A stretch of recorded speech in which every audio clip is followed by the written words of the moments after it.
आप मुझे बताइएगा क्योंकि ज़ाहिर है कि कभी कभी ऐसा इंसिडेंट हो जाता है हमारे साथ भी, हम लाइफ भी कभी बैठे हों तो कुछ इस तरह फ़नी इंसिडेंट हो जाते हैं। आपके साथ कभी कुछ ऐसा हुआ है कि जो बाद में आप बहुत हंसी हो या उस वक्त हंसी छूट गई हो? अच्छा, वैसे अपने प्रोग्राम्स में तो नहीं हुआ, लेकिन हाँ, मैं अगर बहुत ही अनकंट्रोलेबल हंसी कभी हुई है वो तारिक नतीन साहब की वजह से हुई है। अच्छा, तारिक भाई exactly, he was so funny on the he used to news poke, sets. वो कभी कभी करते थे। कई दफ़ा ऐसा होता था कि अगर मैं किसी और एंकर के साथ खबरें पढ़ रही हूँ तो वो कैमरे के सामने आ पीछे जाके कोई शक्लें बनाएंगे, कोई कुछ करेंगे। दुनिया टीवी में एक दफ़ा ऐसा हुआ, जावेद इकबाल साहब के साथ में बुलेटिन करी, very veteran news anchor of this time, और उनके साथ बुलेटिन करना बड़ा मुश्किल होता था बिकॉज सीनियर बहुत थे। हाँ। तो बहुत मुश्किल होता था। तो वो तारिक साहब एक दफ़ा ना प्रॉम्प्टर के बिल्कुल साइड में खड़े हुए, सिर्फ खड़े हुए, and he used to make faces. अच्छा नहीं, उस टाइम वो कुछ भी नहीं कर रहे थे।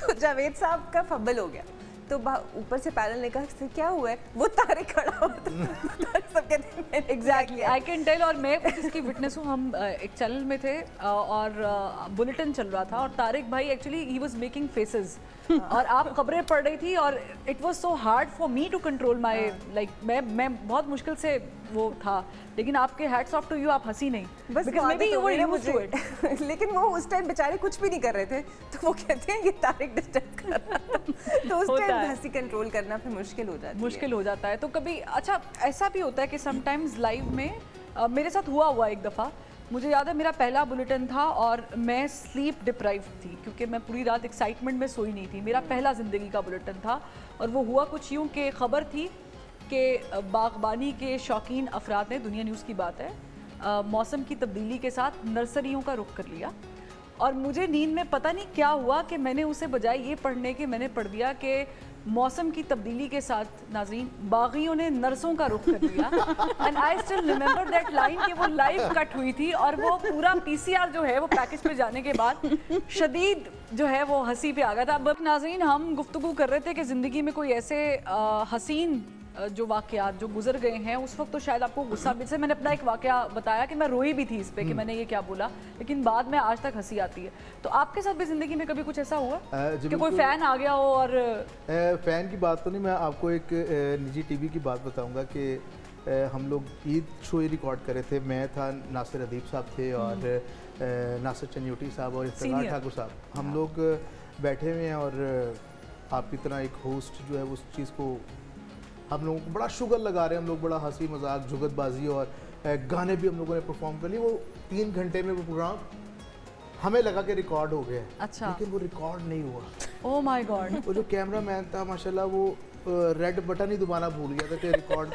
और ये आप काफ़ी देर तक आए बस से कि आप लोग हंसते होंगे क्योंकि आज भी आप जिक्र कर रहे हैं। जब भी हम लोग इकट्ठे होते हैं तो इस बात पे हंसी निकलती है। अच्छा सायरा, आपके साथ कभी कुछ ऐसा हुआ है कि कोई ऐसा फ़नी मोमेंट, क्योंकि आप लोग भी जब रिकॉर्डिंग्स में जाते हैं तो रिस्क ही होता है कि कोई कैमरा ऑन करना भूल गया हो? नहीं, मेरे साथ ऐसा तो नहीं हुआ, लेकिन क्योंकि मेरा 3-4 साल एक मज़ाक प्रोग्राम के साथ के पैनल सिंगर में रही हूँ, मेरा रहा हिस्सा निजी चैनल का, तो वहाँ पे सारे कॉमेडियंस थे और परफॉर्म करते थे। तो जब मेरी फर्स्ट परफॉर्मेंस थी और मैं गई परफॉर्मेंस करने के लिए, तो मेरे साथ एक तरफ बैठे थे आगा माजिद साहब और एक तरफ बैठे थे सलीम अलबेला साहब। तो उन्होंने मुझे ही देख के ना मेरी सेहत पे कोई उन्होंने जुगत की। तो उन्होंने जुगत तो कर दी। अब मेरे लिए वो फर्स्ट टाइम था और फिर वो, आपको पता है वो लोग इतनी पक्की लगाते हैं कि आप कंट्रोल कर ही नहीं सकते और इतना पक्का मुंह बना के ना। अब मैं थोड़ी शाय भी हो गई, मुझे थोड़ा गुस्सा भी आया कि यार मेरी आज पहली परफॉर्मेंस है और ये पहला प्रोग्राम है आज मेरा और मैं इनकी टीम का हिस्सा हूँ और उन्होंने आते ही मुझे इतनी पक्की लगा दी है, तो क्या है, वहाँ पे छोटा छोटा बच्चा भी जो है ना वो आपको जुगत करता है। एक्चुअली ये इनहेरिट किया, कुछ जगहों से ये मंसूब है कि इनहेरिटेंस में कुछ चीज़ें आती हैं। अच्छा, चूँकि अब ईद का मौका, मैं चाह रही हूँ कि हम अपने शो को बड़े अच्छे लाइटर मोड पे वाइंड अप भी करें। बड़ा इम्पॉर्टेंट है ये मेरे लिए कि हम जो जिस दौर में आज रह रहे हैं, मैंने शायद ही इतने मुश्किल रोज़े कभी किसी भी वक्त में देखे होंगे। बचपन में भी आई एम श्योर कि हम लोगों ने इतने महंगे रोज़े नहीं देखे जिस तरह के रोज़े हमने गुजारे हैं और जिस तरह हमारी आवाम जो है वो एक बुरी कंडीशन में जाती हुई हमें नज़र आ रही है। कहने को तो पाकिस्तान चैरिटी करने में टॉप पे है, लेकिन ऑन दी अदर हैंड हम मांगने में भी टॉप पे हैं। आपको मैसेज देना चाहेंगी लोगों को? अच्छा, मुझे लगता है कि चूँकि अब ये दौर सोशल मीडिया का है, इसने बहुत बर्बादी फेरी है। बर्बादी इस तरह फेरी है कि ये हमारे आसाबों पे सवार हो गए हैं, हमारे, बिकॉज मैं भी माँ हूँ, हमारे बच्चों के आसाब पे सवार हो गए हैं। मुझे लगता है ये एक अलग ही जंग है जो हम अपनी जहन के साथ और इस मीडिया। अच्छा फरवा जी, मेरा एक पॉइंट है मैम के साथ कि अगर आप ऐसा जो है वो एक इख्तियार कर लें कि रोज़े के दौरान खुलने से पहले 5 दिन पहले गली में ज़ोर ज़ोर से चीख मारने लग जाएं या शोर मचा दें कि आप लोगों के रिस्क में अल्लाह इजाफा करे, तो आपकी नीयत भर जाती है। यानी कि हर बंदे के घर से कुछ ना कुछ आ जाएगा, तो वो होटल में भी मिल रहा है, पैसे नहीं लगेंगे आपके। तो ये है कि आपकी टेबल सज जाएगी और आपको सारा कुछ। एग्जैक्टली। तो ये भी अब इनकी बात रिवायात होती थी हमारे घरों में, आप एक दूसरे के साथ इफ्तारी की प्लेटर्स शेयर कर रहे हो। इफ्तार का तो असल रूह यही है कि आप मिल बांट के जो सादा है सादगी अपनाएं। आपको लगता है कि आज के पाकिस्तान में ये सादगी वाला कॉन्सेप्ट है? नहीं, देखें, आपका जो पहले आपने डिस्कशन की है इकरा से, देखो उसके दो पहलू हैं। एक ये है कि पाकिस्तान में अगर मैं महंगाई की बात करूं तो इकरा इस वक्त अपना फरवा बहुत ज़्यादा, हम लोग खित्ते में सबसे महंगे तरीन हो चुके। 38% आपकी शरह पे महंगाई पहुंच चुकी है। हालांकि आपका नेबरिंग कंट्री में सुनो 4.7% पे इंडिया खड़ा है।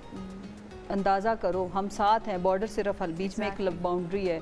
और उसके बाद जो मुल्क डिफ़ॉल्ट कर गया है, श्रीलंका के किस्से सबको पता है, वो 25% पे खड़ा है, बाकी सब बहुत पीछे हैं। ठीक है, सो पाकिस्तान में महंगाई इस वक्त एट पीक है, मुल्क की बुलंद तरीन सतह पे है। वो एक पहलू अलग है, जिससे क्या है कि एक गरीब आदमी जो शो ऑफ भी नहीं करता, जो मजदूरी करता है पाकिस्तान, वो सफ़ेद पोश तो ख़त्म हो गया। आपकी जो मिडिल क्लास थी, किसी भी मुआशरे का जो एक बैलेंसिंग फैक्टर होता है मईशत का भी, वो आपकी मिडिल क्लास होती है, वो तो क्रश हो गई। अब इस पे फिर डिपेंड करता है कि अगर हम मुआशरे में बैलेंस चाहते हैं। अब हम अपनी बात कर लेते हैं, जो गवर्नमेंट के करने के काम थे वो तो हमने कर दिया कि महंगाई इतनी ज़्यादा है कि कोई करे क्या, जब किसी के खुद खाने को नहीं है तो वो किसी को क्या दे।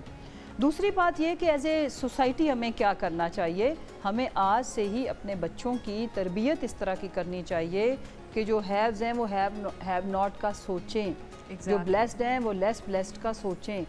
जो कोई भी ईदी एक दिन में नहीं बना था, उनकी वालदा उनको 2 सिक्के देती थी कि एक आपका है और एक आपने देना है, ईदी तब बने। और ये बड़ी आपने खूबसूरत बात की है। तो हमें अपने बच्चों का ब्रॉटअप, अपनी वैल्यूज़, और जो रमज़ान का कॉन्सेप्ट, इतना रमज़ान खाने के लिए नहीं है, मुझे नहीं समझ आती जो है वो बड़ी इंपॉर्टेंट है। वो वहीं से हम वापस आ गए हैं। मैं सारा आपसे पूछूंगी, सिंप्लिसिटी, आप अमूमन सारा मुख्तलिफ शूट्स पे जाके आपको इफ्तार करने का भी मौका मिलता होगा, सारा कुछ हम डिस्कस कर रहे हैं। आप समझ नहीं है कि ये वो पाकिस्तान है जो हम एज्यूम करते हैं, हमने सोचा हुआ था कि पाकिस्तान ऐसा होना चाहिए, ये बेहतर हो सकता है? कैसे हो सकता है? बेसिकली ये बेहतर हमने खुद ही करना है और हमसे ही बेहतर। सांझी रिस्पॉन्सिबिलिटी है, सबकी रिस्पॉन्सिबिलिटी है। जैसे इकरा ने भी कहा, मैडम ने भी बताया, हमने खुद ही इतनी चीज़ों को फैला दिया है ना, रायता फैला दिया, इतना हम लोगों ने वो शो ऑफ कर दिया है और चीज़ें दिखा दी हैं कि 70% 80% हम लोगों की जो चीज़ें ख़राब है ना, वो बेसिकली हमने खुद ही ठीक करनी है। आप कोई मैसेज देना चाहेंगे नौजवानों को जो सिंगिंग से इंस्पायर होके आना चाहते हैं? सिंगिंग से भी मैं जो है वो कुछ मैसेज दूंगा, लेकिन मैं यहाँ पे ना औरतों वाली साइड पे मैं बात करूँगा कि उन्होंने ना दिमाग उनका बहुत ज़्यादा ख़राब हो गया। अच्छा, ख़राब हो गया? हाँ, औरतों का कि वो उसने, हाय अल्लाह, उसने तो इतना महंगा सूट लिया, मैं भी वैसे ही लूँगी सूट, पता नहीं उसके हस्बैंड कितना करते। तो आप मेरे हस्बैंड तो मुझे कुछ दिलाते ही नहीं है, पता नहीं अपने हस्बैंड को एवं जलील कर देना है।